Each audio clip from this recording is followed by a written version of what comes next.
All right, the LA Chargers keep making moves. If you're new to the channel, we're Detroit Lions fans, but this channel fully dedicated to the Chargers. So this time of year, it's nice. We can kind of give you an outsider's look into your team, kind of perspective, because we're excited. We want moves to happen, but it's like, all right, let's just kind of really look at it and be real about it. So first things first, though, just a reminder, and we're going to get back to this. These are your draft picks that you have. This is most important. Don't lose sight of that. The free agency is like good. We're going to add some pieces, some depth, but we'll get back to that in just a second. All right, here, kind of let's just get up to speed where we're at. Khalil Mack re-signed. Love it. Perfect. Can't go wrong there. Denzel Perriman. Love it. Great. We kind of know that by now. He's been around for a while. It's good. Just can't go wrong with it. Now, this corner from the Chargers added strong depth to their cornerback room in addition to St. Juste. I don't even know if that's how you say his name. He played at Michigan, and that's why we started this channel. We're Michigan fans. We're Jim Harbaugh fans, and so we started this channel. I remember this dude. He's 6'3", 200 pounds, and look at how he joins this group now of Tariq Still, Hart. You lost some starters, but you gain this dude who's a starter level guy. So again, is it your CB1 that you're just like, let's go lock people down? No, but I like this pickup, and it was manageable pickup. And we'll get more to the numbers in just a second. This one I love, Dante Jackson, corner. He spent the 2024 seasons and his 5 interceptions were tied for 6th in the league. He had a passer rating against of 66.9, which is 6th amongst defensive players with at least 25 targets. So think about that just for a second. Again, adding perspective to this. This is a great find. You look at some of these other corners that were out there. The Panthers gave their corner just $100 million over 4 years. You're just like, what are we doing? Like, that's not what free agency is. If you overspend in free agency, it never works. It's so crazy. So to get Dante Jackson, who, again, 6th, there's 32 teams. There's 2 corners on each team. So that's 64. Then you throw in a nickel cornerback. So you're at 90 guys pretty quick, and he's 6th out of all the defensive backs that had 25 targets go against them. Nice pickup. Najee Harris. Now, again, it's not all roses, and I'm not all going to just sit here and be like, love it, love it, love it. And I'm going through these a little slower than I thought I was, but would be. But we just want us to talk about it. Najee Harris, don't love it. Just a beast, though. I think behind Jim Harbaugh amping him up and juicing him up, I think it could work.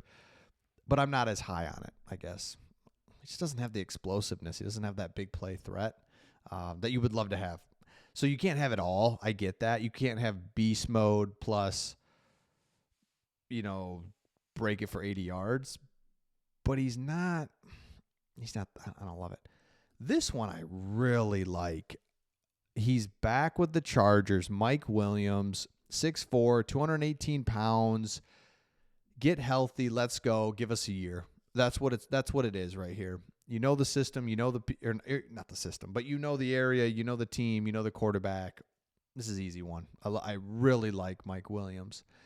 Now, here we go. This is keep making moves here. They go defensive tackle, Naquan Jones.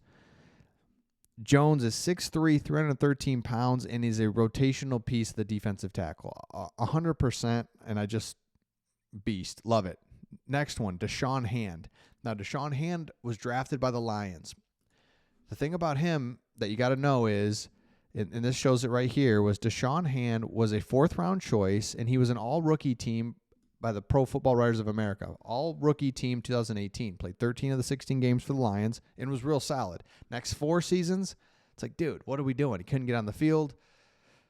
Frustrating. But 2023 and 2024, he actually played his career high. Had career high in tackles. Like, he's kind of back these last 2 years. So now it went from like, dude, you got a lot of potential to you suck to wait a second.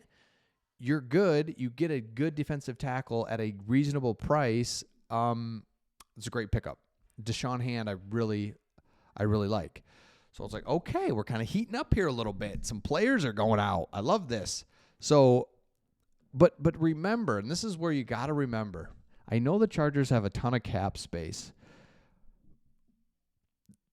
but you've got a ton of draft picks that you're going to have to sign. There's more to do, and I get you could have afforded to kind of spend a little bit more money, take a swing on a guy here and there, but it's not the end of the world, and I like what they're doing. They're building up the defense. Depth piece is good, and again, we go back to, at the end of the day, it's right here. This is it right here, and you can look ahead a year or two, and you're going to look back at this draft class now that the foundation's set, and you've got 3 picks in the top 100, 4. You've got all these picks. It's just you got to hit on these picks. Bottom line, you have to hit on these top 5. 3 of these 5 got to hit, and then out of these back 6, it's like 3 of them got to hit, like you did last year with your defensive backs. That's it. Free agency, man, it's so exciting and fun, and you're making trades and you're signing guys and you got new people, and there is something to that, right? You got to sign, you got to add pieces, but it's the draft. It is just the draft. So speaking of that, looking ahead, here are the top remaining free agents: Aaron Rodgers, Russell Wilson. Here's the one, right? Some guards are out there. It's like, can I get some guards? Can we get them at least? I'm surprised we're not the Chargers. I'm surprised the Chargers are not going after some more offensive players. Again, it's technically only like day 1, technically. You know what I mean? So everyone settle down. There's a long way to go. Yeah.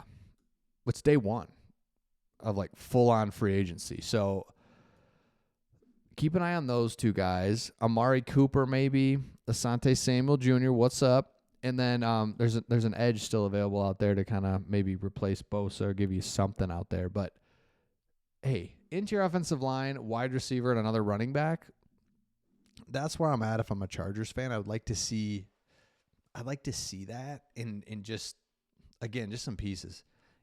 Take a flyer on somebody. But again, I think they absolutely will. It's technically day 1 of the new year, so don't panic on it.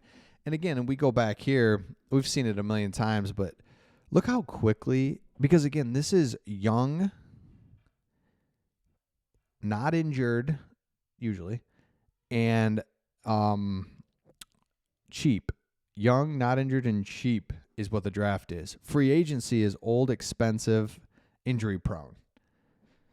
And so Joe Ortiz knows that the draft is huge, and he protects these picks, and you've got a ton of them, and you've got comp picks, and you got 3 comp picks that you knew you'd have.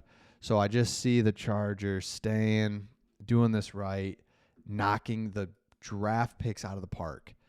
So you can be frustrated or maybe like, what are we doing in free agency? And it's fun. I mean, right? You're like, what are we doing? But you can really criticize the draft. If there's one thing to criticize, like if you draft somebody, like, what are we doing? Like that is real criticism, and you know what I'm saying. So let me know your thoughts in the comments. Again, if you're new to the channel, make sure you subscribe, because almost daily, right? We're talking Chargers and just having fun with it. But I'm liking what they're doing. It's smart. Again, more to come, but they're making moves. They're finally, that first, like, a tampering day a couple days ago, it's like, what are we doing? Making moves now. So let me know your thoughts, and we'll see all of you on the next one.